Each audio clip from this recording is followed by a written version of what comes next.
आज हिंदी दिवस के शुभ अवसर पर मैं आपके लिए एक सुंदर सा कविता लेकर आया। चलिए पहले कविता सुनते हैं। एक वक्त था जब हमारे देश में हिंदी का बोलबाला था, माँ की आवाज़ में भी सुबह का उजाला था। उस माँ को अब हम मम बुलाते हैं, क्योंकि हम हिंदी बोलने से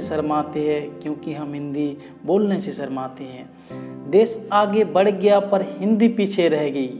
इस भाषा से अब हम नज़र चुराते हैं, क्योंकि हम हिंदी बोलने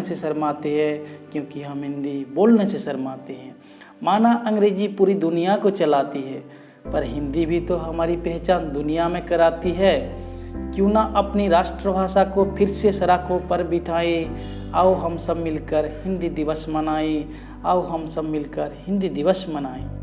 विद्यालय के आदरणीय प्रधानाचार्य महोदय जी, विद्यालय में मेरे मित्रों, आचार्यगण, विद्यालय के अन्य कार्यकर्ता और मेरे प्यारे छात्र छात्रा, आप सभी को मेरी तरफ से हिंदी दिवस का अनेक सारी शुभकामनाएं।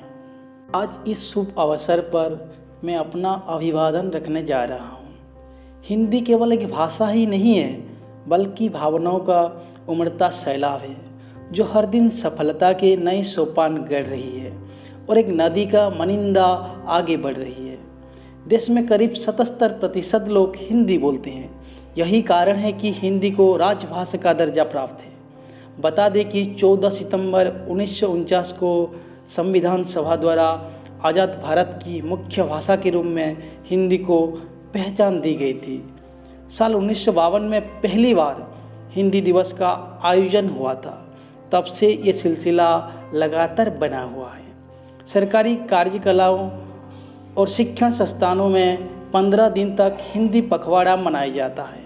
इस दौरान सभी कार्य हिंदी में किए जाते हैं। साथ ही कोई साहित्यिक कार्यक्रम और प्रतियोगिताएं भी कराई जाती हैं। इस बार कोरोना काल में कई जगह इन कार्यक्रमों को ऑनलाइन आयोजित कराया जा रहा है।